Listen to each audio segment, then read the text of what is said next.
Boa noite a todos, sejam bem-vindos ao CEPA, alguém pela primeira vez aqui na casa. Hoje seja bem-vindo.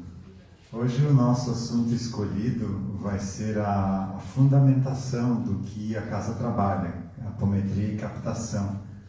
Porque eu preparei esse material para apresentar em outra casa, para apresentar esse trabalho do Vida Consciente, e me dei conta que eu nunca tinha trazido isso aqui para o CEPA. E é importante porque se você vai para a internet e começa a pesquisar o que é apometria, você fica de cabelo em pé, né? Porque tem de tudo lá. Então a gente precisa entender o que é essa apometria que a gente trabalha, estuda e desenvolve aqui no CEPA, né? Para ficar um pouco mais claro e embasar isso também na doutrina espírita.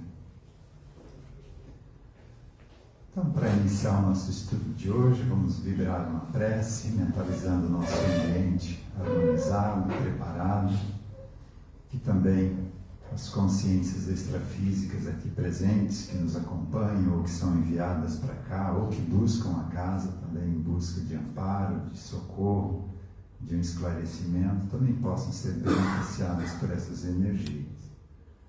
Pai nosso, que estais no céu, santificado seja o vosso nome, venha a nós o vosso reino, seja feita a vossa vontade, assim na terra como no céu. O pão nosso de cada dia nos dai hoje, perdoai as nossas ofensas, assim como nós perdoamos a quem nos tem ofendido. E não nos deixeis cair em tentações, mas livrai-nos do mal, que assim seja. Então, para a gente fazer uma breve introdução de onde a gente vai localizar a apometria aqui, vamos falar um pouquinho de atendimento espiritual. Como é que começou os atendimentos espirituais na doutrina espírita? A gente chamava de mesa mediúnica. Então, numa mesa, sentavam-se ali ao redor um dirigente e vários médiuns, alguns de incorporação, alguns de apoio, alguns de vidência. Então, cada grupo tinha suas particularidades, mas o funcionamento era esse: um grupo de médiuns e um dirigente. Aí, a espiritualidade, geralmente esses atendimentos eram direcionados para socorro espiritual, então a espiritualidade encaminhava ali um espírito sofredor para ser atendido. E isso a gente tem relatos.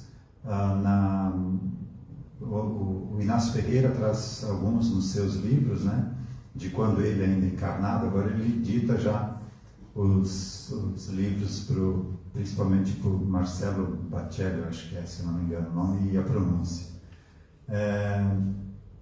Então, como é que funciona? O espírito vem ali na mesa e o doutrinador, pela mediunidade, consegue conversar como se fosse outra pessoa ali na frente dele. E a tarefa do doutrinador é convencer aquele espírito obsessor de parar de prejudicar aquela pessoa que ele está perseguindo, né? Só que isso era demorado, porque é difícil de você convencer alguém que está se vingando de alguém que tirou todos os seus bens ou tirou sua família, né, de que ele deve perdoar aquela pessoa. Para aquele espírito não faz muito sentido, demora muito tempo até ele se convencer que vale a pena ele perdoar e ele abrir mão dessa vingança, né? Então esse era o modelo de atendimento. Às vezes para você convencer um espírito, você fazia 4, 5, 6 meses de atendimento, né? Uma vez por mês você trazia de novo aquele espírito para conversar mais um pouco, para ver como ele estava se sentindo, se estava valendo a pena ele continuar nessa busca de vingança, né? E como o estudo da apometria pelo Lacerda, Dr. José Lacerda de Azevedo, inclusive é o nome dessa nossa sala aqui de estudo, com os estudos do José Lacerda, descobriu-se meios de você melhorar um pouco essa conversa com esse espírito, com essa consciência que está ali se manifestando. E dentre essas possibilidades que você tem nessa conversa, uma é fazer com que a pessoa lembre primeiro que já morreu, porque a maioria deles nem lembram, né? Ou se falam, é algo como se fosse não muito real, né? Uma memória meio abstrata, né? Então, primeiro você tem capacidade de mostrar para o espírito que ele morreu, acabou aquela história. Alguns obsessores já sabem, né? Porque viu que está tudo meio diferente, o outro está num corpo, está um pouco diferente do que era, né? O segundo ponto é conseguir, com o comando mental, induzir esse espírito, consciência ou personalidade a acessar uma memória anterior, de uma vida anterior. Esse é o ponto-chave.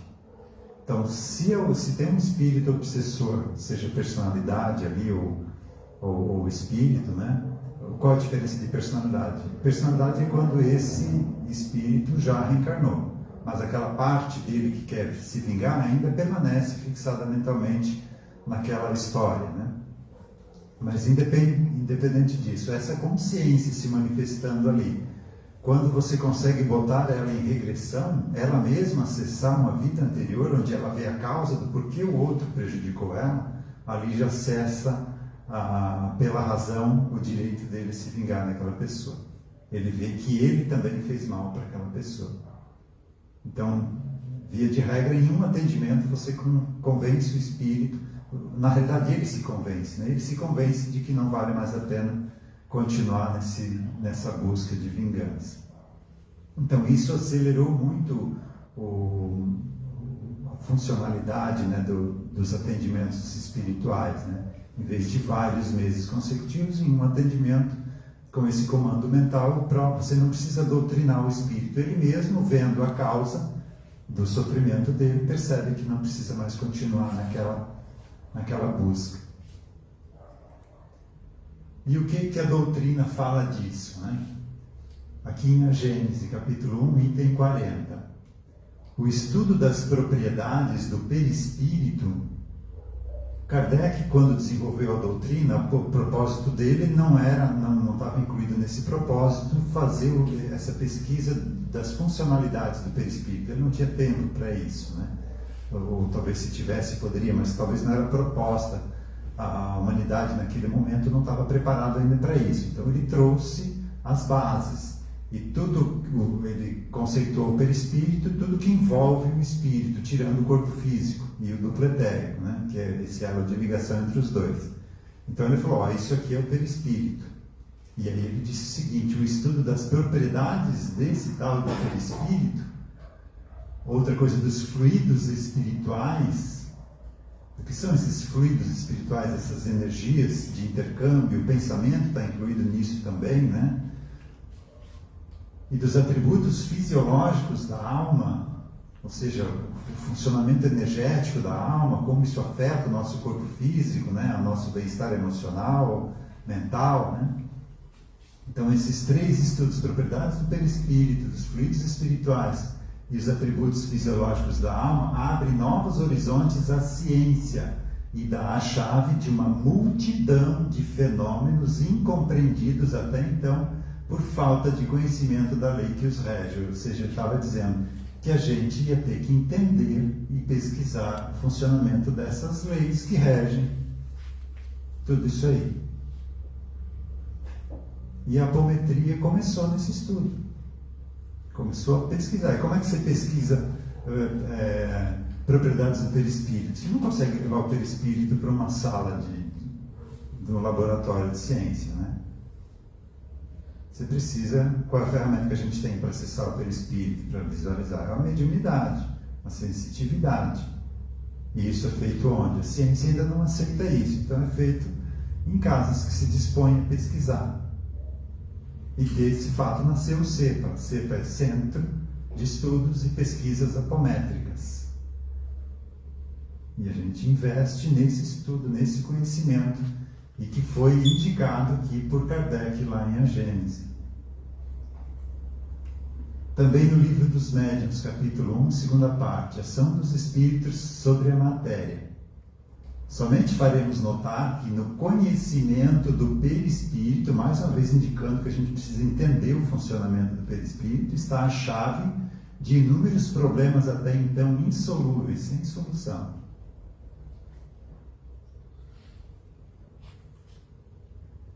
Em obras póstumas. Obras póstumas não é que Kardec editou isso depois de desencarnar. Ele tinha lá os seus estudos e não tinha organizado isso num livro. Então, depois do desencarne dele, todos esses estudos foram colocados em uma publicação desse livro e foi intitulado Obras Póstumas. O perispírito, como um dos elementos constitutivos do homem, desempenha importante papel em todos os fenômenos psicológicos e, até certo ponto, nos fisiológicos e patológicos. Ele está dizendo que o perispírito, essa parte, além do corpo físico, que serve para envolver o espírito, que tem propriedades, que tem uma estruturação, um funcionamento, que ele indicou que a gente deve pesquisar tudo isso, né? Afeta a nossa vida psicológica, fisiológica e até mesmo as causas das nossas doenças. Quando as ciências médicas levarem em conta a influência do elemento espiritual na economia, grande passo terão dado e novos horizontes se lhes abrirão. Muitas causas de moléstias serão então descobertas, bem como poderosos meios de combatê-las, porque você entende as leis que regem isso. Quando você entende o mecanismo, o funcionamento, você sabe como evitar.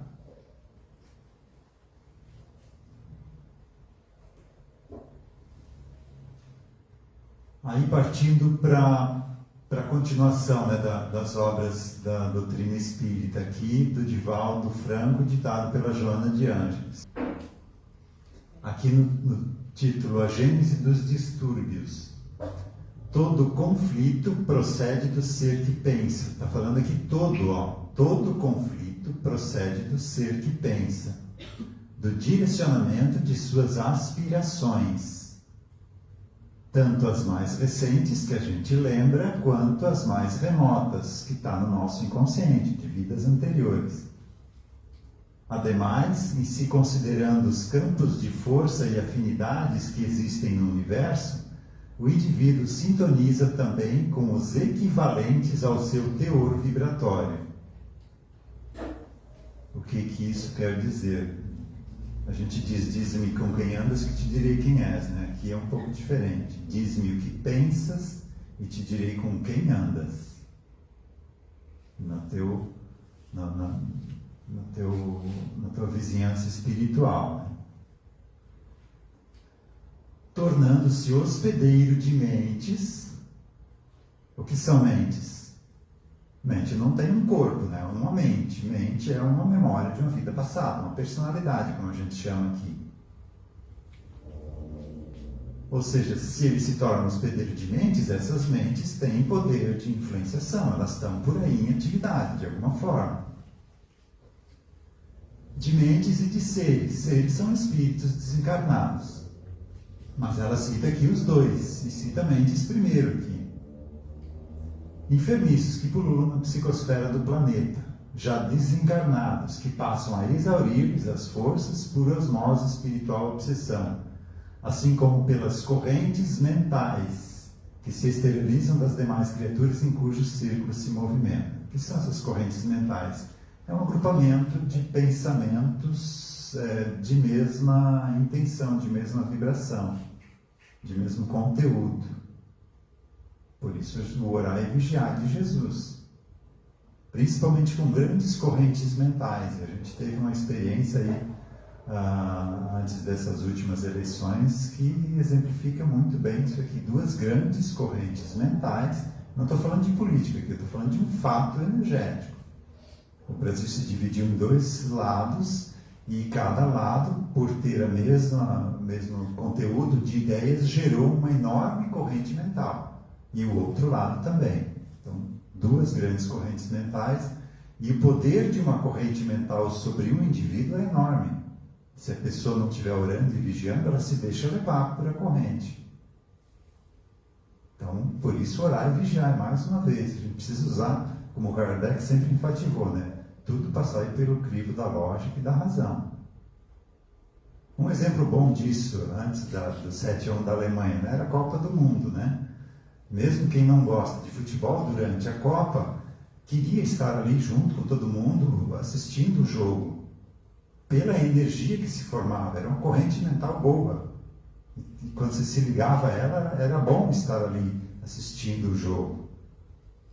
E também diversas outras correntes mentais menores, não tão menores, dependendo do conteúdo, né? Por exemplo, de guerras, quando se liga a pensamento sobre essa última guerra que está havendo aqui no planeta, né? Então, tudo isso gera uma aglutinação de pensamentos, que ele chamou aqui de correntes mentais. Então, sempre que você for assistir uma notícia, cuidado para você não se deixar ligar inconscientemente àquela corrente mental.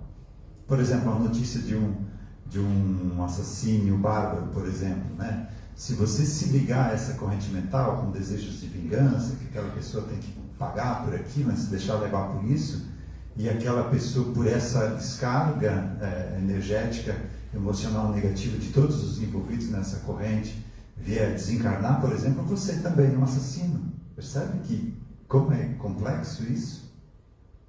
Porque você também jogou um pouco de energia para que aquilo acontecesse. Né?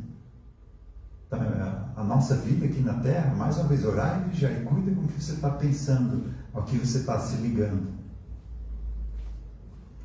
Então, só nisso aqui, a Joana já deu um estudo aqui para uns 2, 3 anos, né? Para iniciar aqui o entendimento de tudo isso aqui.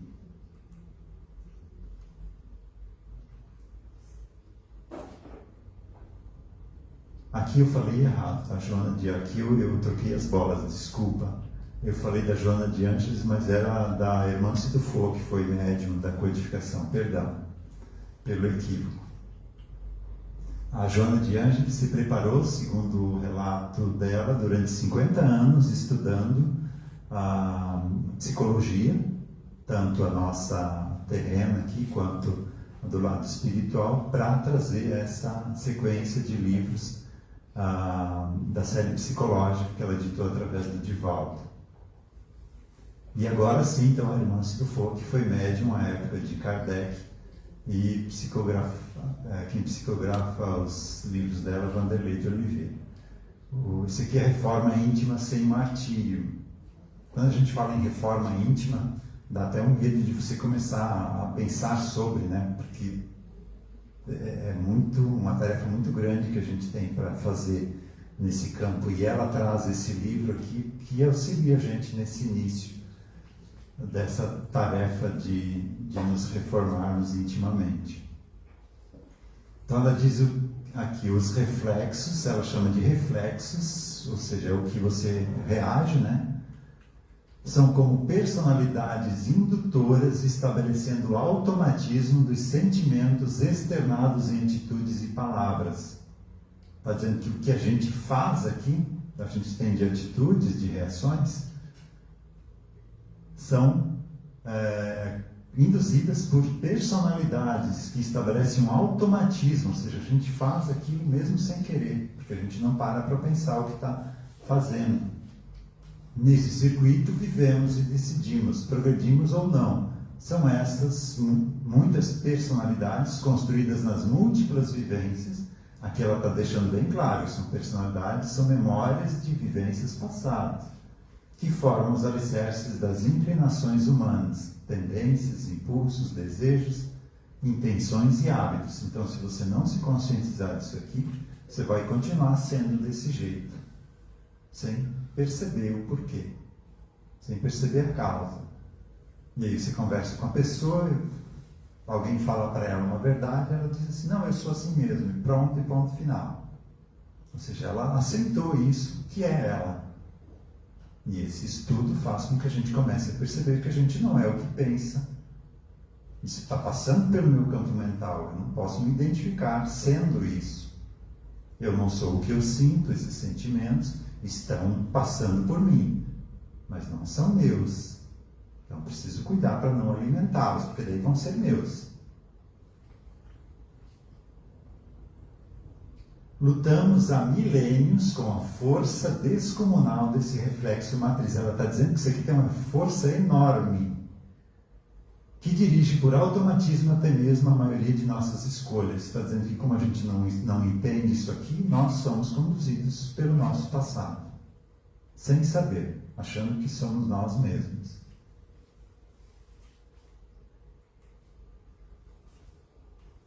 Aqui um trecho de André Luiz. psicografado pelo Chico, nos domínios da mediunidade. Para exemplificar um pouco dos efeitos desse desconhecimento dessas leis. Muitas vezes dentro do mesmo lar, da mesma família, ou mesmo da mesma instituição, seja de voluntariado, como aqui o CEPA, ou de trabalho, né?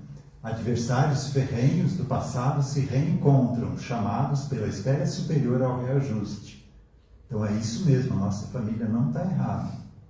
É uma oportunidade de um resgate. Por isso, esses parentes difíceis estão ali, junto com a gente. Raramente conseguem superar a aversão de que se veem possuídos, porque não entendem, as pessoas não estudam isso, não se conhecem. E se deixam levar por aquela raiva que brota naturalmente. E aquela antipatia que você já tem desde a da primeira impressão, que você vê a pessoa, você continua a alimentar aquilo. Uns à frente dos outros e alimentam com paixão, no imo de si mesmos, os raios tóxicos da antipatia, que, concentrados, se transformam em venenos magnéticos, suscetíveis de provocar a enfermidade e a morte. Vejam que forte isso aqui. Está dizendo que um pensamento de raiva direcionado para outra pessoa pode causar a morte dela. E não sou eu, é André Luiz que está falando isso. E Jesus falou, vós sois deuses. E a gente está usando esses recursos que a gente tem, desconhecendo as consequências dele. Então a gente se deixa levar por excessos de raiva, por sentimentos de vingança, e não sabe a destruição que está causando. Para isso, não será necessário que a perseguição recíproca se expresse em contendas visíveis, ou mesmo tendo ali uma máscara bonitinha, tolera o outro ali do lado, mas intimamente vibrando aquela raiva pela pessoa.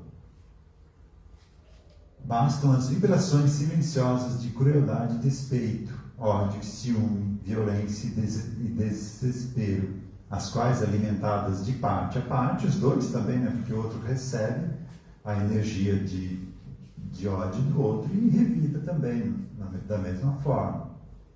E aí uma recomendação que a gente dá, sempre que você sente uma energia ruim de alguém, vibra uma energia de amor. Como a gente não sabe o que é amor, né? Vamos pensar numa energia de vibração violeta, que é a vibração mais alta que tem.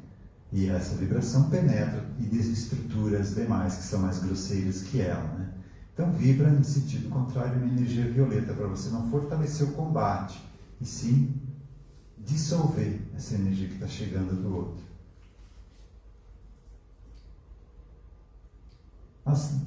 As quais, né, de parte a parte, constituem corrosivos destruidores.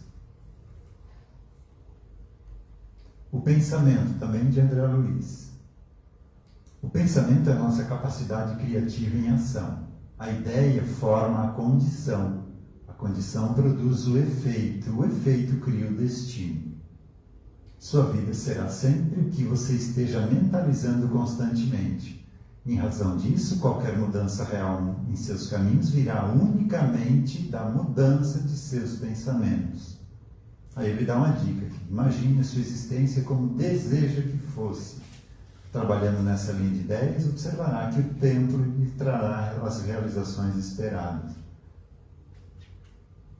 E a gente cuida dos pensamentos.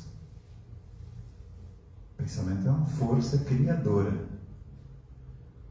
E o que acontece com uma força que você usa e não sabe como direcionar esse uso, pode trazer dificuldades lá na frente. Então, se você está tendo dívidas, está com dificuldade financeira e reza para pagar a dívida, o que o universo vai te dar? Mais dívidas, porque você está rezando para pagar a dívida. Você só vai pagar a dívida se você tiver dívida. Se está com dificuldade financeira, reza para ter saúde financeira. Se está com problema físico, com doença, não, reza para curar a doença, que o universo vai mandar a doença para você, é o que você está pedindo. Eu pedi e obtereis. Então, mentalize a saúde fisiológica, mental, emocional. E a gente não cuida disso. Vamos um pouquinho mais longe, no outro exemplo do pensamento, na alimentação. Você vai lá no mercado, compra um alimento orgânico para que o teu corpo seja saudável, da tua família também, e na hora de preparar esse alimento, você está com raiva do esposo, do filho, ou da esposa, por algo que foi feito ali, e se deixa levar por essa energia, preparando o alimento, bota na mesa. Esse alimento vai ser saudável? Não, né? A gente contaminou um elemento que foi cultivado, sem agrotóxicos, e colocou um agrotóxico mais prejudicial ainda do que o próprio que seria utilizado no cultivo dele. E o contrário, vamos imaginar o contrário. Não tenho acesso a um alimento orgânico, mas sou grato pelo que tenho ali na mesa, e no preparar esse alimento estou agradecendo. Agradecendo quem pôde cultivar, transportar, comercializar, permitir que ele estivesse ali na minha mesa. Essa energia de agradecimento, que é a mais alta, que está mais ou menos no padrão violeta, né, na vibração do violeta, na frequência, ela penetra todas as demais. E penetra lá numa ligação subatômica do agrotóxico e desfaz uma pequena ligação e ele deixa de ser prejudicial. E aí a gente começa a entender o que Jesus falou, não é o que entra pela boca do homem que torna impuro, é o que sai. E o que sai da boca é o que a gente deixa entrar no nosso campo mental, o que a gente está pensando.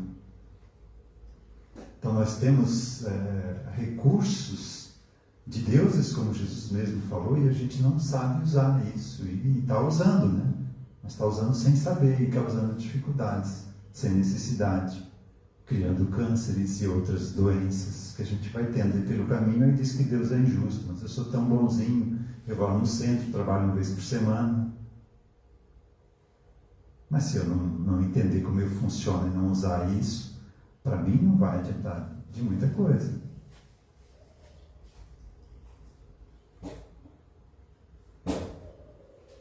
E de todo esse estudo aqui nasceu a necessidade, então, das pessoas entenderem essas leis, esses mecanismos. Isso que eu falei um pouco aqui, do que a gente pode fazer no nosso dia a dia. Porque se eu entendo as regras da vida, fica mais fácil eu evitar dificuldades. As pessoas geralmente vêm aqui na casa para buscar auxílio para alguma dificuldade. E aí vem uma palestra que a gente diz que deve perdoar 70 vezes, 7 vezes, mas ela está magoada, outra pessoa prejudicou ela, está a vida inteira prejudicando ela. Como é que ela vai conseguir perdoar do nada, né? Tem que fazer a parte dela, sim, mas quando ela entende que existem outras experiências anteriores a essa vida que estão ligando essas duas pessoas agora, ela entende, nem precisa acessar a vida passada, ela sabe que é uma lei de causa e efeito. Se está conseguindo me prejudicar, eu também devo ter prejudicado, então eu vou perdoar para me libertar. Aí você começa a entrar em contato com esse perdão.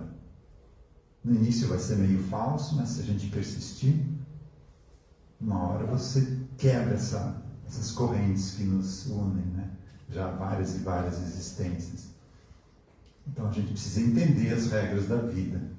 E quando a gente entende essas regras, a gente vê que precisa fazer algumas ou muitas mudanças.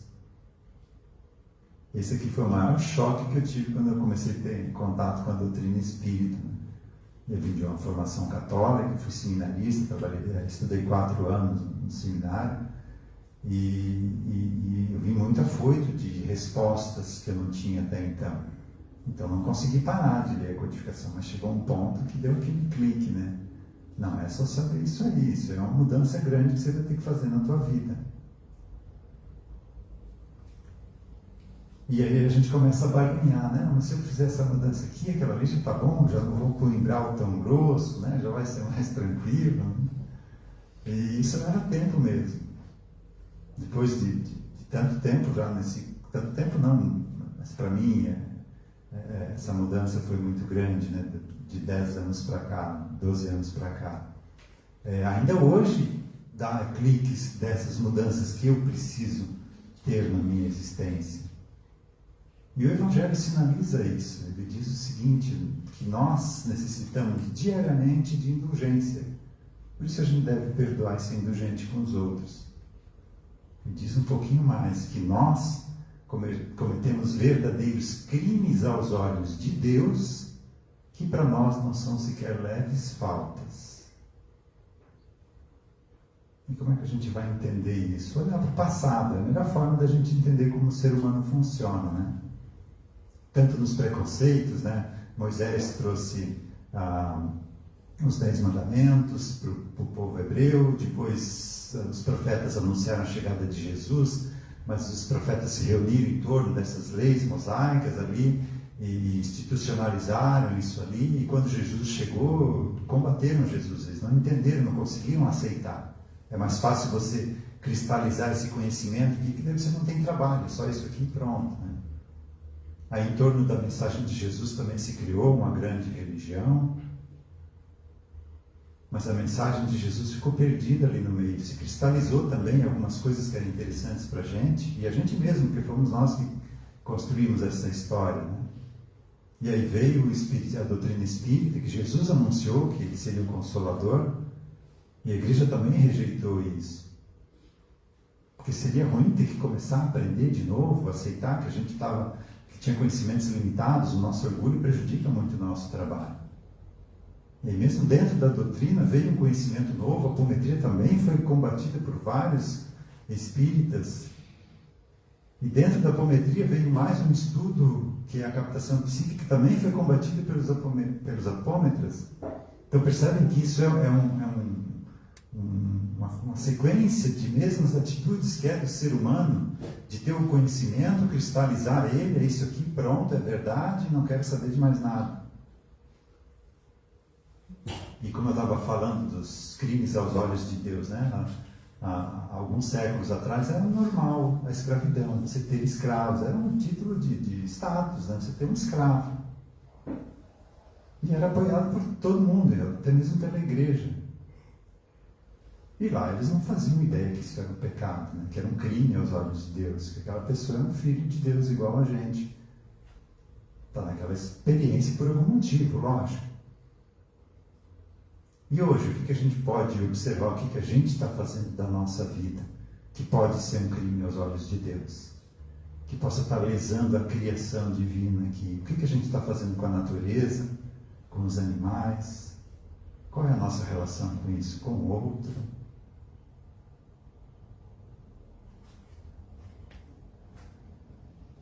Algumas mudanças vão ser mais fáceis da gente fazer, porque são hábitos que a gente tinha por desconhecimento da lei. Então, quando eu entendo que aquilo faz mal, eu paro naquilo. Mas um vício que eu construí durante 10 vidas é mais difícil. Aí você toda a energia que você investiu naquele vício durante 10 vidas, você vai ter que desconstruir essa energia. Então é uma força, como a irmã Sidufo chamou, uma força descomunal. Por isso não julgar o outro, não apontar o dedo. Porque a gente não sabe, se estivesse nas mesmas condições daquela pessoa, não estaria fazendo igual ou até mesmo pior. E quando tem essas questões que são difíceis de mudar, aí a gente entra com um atendimento de apometria ou captação e traz essas influências do psiquismo, essas 10 vidas viciantes ali do passado, né, viciadas, e trata cada uma delas, encaminha, aí a força não vai tirar a nossa mudança aqui, mas eu vou conseguir botar em prática porque eu quero aquilo, eu estou buscando aquilo. Aí vai estar dentro das minhas forças. Porque até então as pessoas apenas buscavam o atendimento para resolver questões que elas não estavam conseguindo lidar, mas não faziam uma mudança. E aí, dali 6 meses, elas estavam de volta aqui na casa, 1 ano depois, com uma dificuldade parecida. Então, há necessidade da nossa mudança primeiro, senão o atendimento não funciona. Faz verdadeiras maravilhas, desde que a gente esteja buscando. Né? Buscar e achareis. Senão, não faz milagre. Pode até ajudar um pouquinho, mas como a pessoa não mudou, outra influência de mesmo teu vibratório vai vir tomar o lugar. Como numa casa vazia, né? Se um espírito encontra uma casa vazia, ele vai e chama outros 7 para habitar ali. Então, quando limpa a casa, cuidado para deixá-la bem guarnecida, protegida, para que algo pior não aconteça.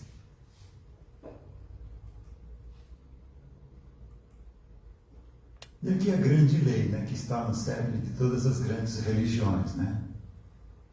Vamos pegar aqui do hinduísmo: não faças aos outros aquilo que se a ti fosse feito, causar-te dor. Lei de causa e efeito. Está em todas elas. O profeta que trouxe de acordo com como o povo poderia entender, né? Na época em que trouxe. Mas a ideia central é essa: amar ao próximo como a si mesmo. Não faças aos outros o que não gostariam que fizessem a ti. Ou vamos mudar, melhorar um pouquinho, né? Faças aos outros o que você gostaria que fizessem para ti. É uma atitude positiva, né? Porque é uma das questões do Livro dos Espíritos, né? Então, basta o homem não fazer o mal para ser agradável a Deus? E a resposta é o contrário: não. E continue. Todo bem que você deixar de fazer, né? Ou seja, todo mal que advir do bem que você deixar de fazer, vai ser debitado. A gente é responsável pelo bem que não faz também.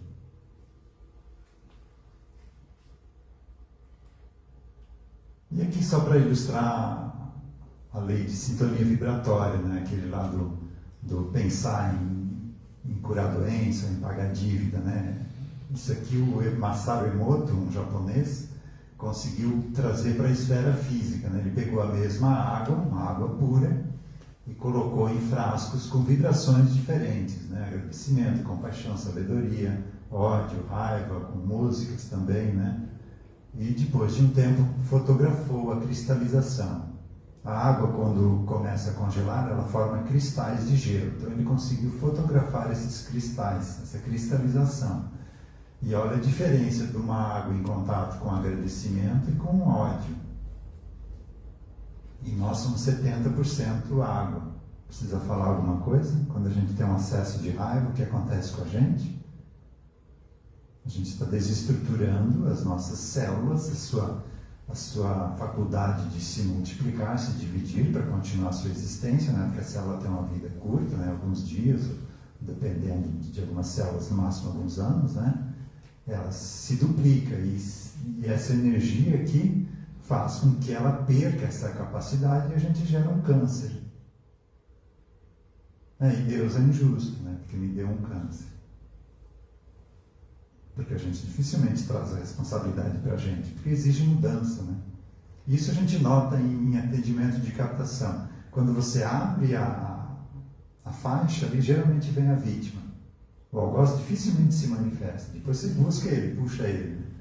Porque ser vítima é mais fácil, é só você sentar e chorar e se lamentar. Ser algoz é complicado, você tem que resolver o estrago que você fez. E aí o primeiro trabalho é mostrar que ela não é vítima, que ela sofreu a vida inteira, mas que na vida anterior ela plantou esse sofrimento. E aqui outra que choca mais ainda, né? Que a mesma água, é uma água pura no sentido físico e químico, né? Antes e depois de uma prece. Aquela água que a gente bota lá no Evangelho no Lar. Então a gente precisa tomar cuidado com o que a gente está fazendo, com o que a gente está permitido entrar no nosso corpo, seja físico, seja conteúdo emocional, mental. Tudo isso nos afeta. E nós somos a resultante de tudo que a gente se permite entrar no nosso campo de vibração.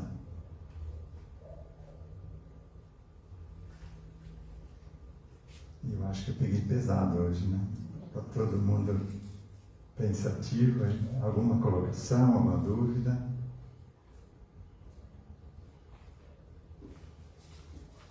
Podemos encerrar? Vamos encerrar com um passe coletivo.